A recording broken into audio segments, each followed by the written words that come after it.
प्रिय दर्शकों, सुमार व्रत कथा में आपका स्वागत है। आज हम एक ऐसे विषय पर बात करने वाले हैं जो सदियों से हमारे मन में कौतूहल जगाता रहता है।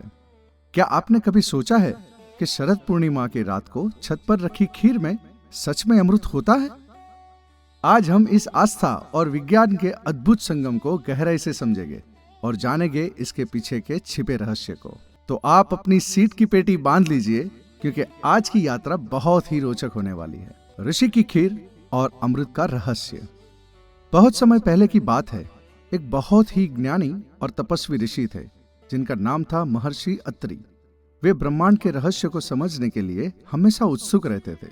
उनका एक छोटा सा आश्रम था जहां वे अपने शिष्यों को ज्ञान देते थे। महर्षि अत्रि ने महसूस किया कि इस दुनिया में ज्ञान के साथ साथ स्वास्थ्य भी बहुत महत्वपूर्ण है। एक दिन महर्षि अत्रि अपने शिष्यों को बता रहे थे कि कैसे ब्रह्मांड की ऊर्जा का उपयोग मानव शरीर को स्वस्थ रखने के लिए किया जा सकता है।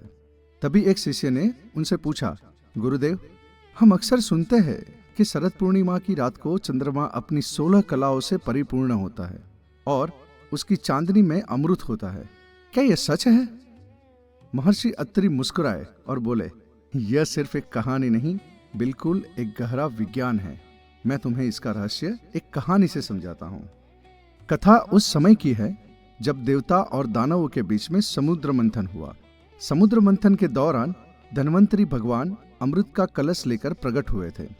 उसी समय कुछ दानवों ने उस अमृत को छीन लिया। देवताओं और दानवों के बीच अमृत के लिए भयंकर युद्ध हुआ।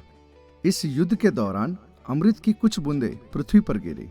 महर्षि अत्रि ने बताया, यह मान्यता है कि अमृत की यह बूंदें शरद पूर्णिमा की रात को चंद्रमा की विशेष किरणों के साथ धरती पर पहुंचती है। इस रात को चंद्रमा अपनी सबसे शुद्ध और पूर्ण अवस्था में होता है। उसकी किरणें पृथ्वी पर मौजूद औषधीय वनस्पतियों और जल पर एक विशेष प्रभाव डालती है।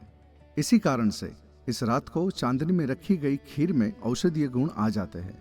महर्षि ने आगे कहा, अब तुम इसे वैज्ञानिक दृष्टि से भी समझो। शरद पूर्णिमा की रात में चंद्रमा पृथ्वी के सबसे निकट होता है।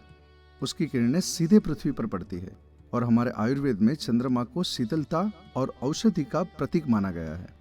खीर में दूध, चावल और चीनी होती है। आयुर्वेद के अनुसार ये सभी चीजें चंद्रमा के ऊर्जा को अवशोषित करने की क्षमता रखती है।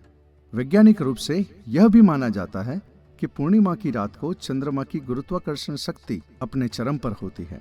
इसका प्रभाव न सिर्फ समुद्र की लहरों पर बल्कि हर जीवित प्राणी और वस्तु पर भी पड़ता है। जब खीर को खुली जगह में रखा जाता है तो उस पर चंद्रमा की पराबैंगनी और इंफ्रारेड किरणें पड़ती है, जो बैक्टीरिया को नष्ट करने में मदद करती है। इसके अलावा खीर में मौजूद दूध और चावल की पोषकता भी बढ़ जाती है। महर्षि ने निष्कर्ष निकाला, तो मेरे शिष्यों, शरद पूर्णिमा की खीर में अमृत का वास यह सिर्फ एक आस्था नहीं बल्कि हमारे पूर्वजों का दिया हुआ एक वैज्ञानिक ज्ञान है। यह हमें सिखाता है कि प्रकृति के साथ जुड़कर हम अपने स्वास्थ्य को कैसे बेहतर बना सकते हैं।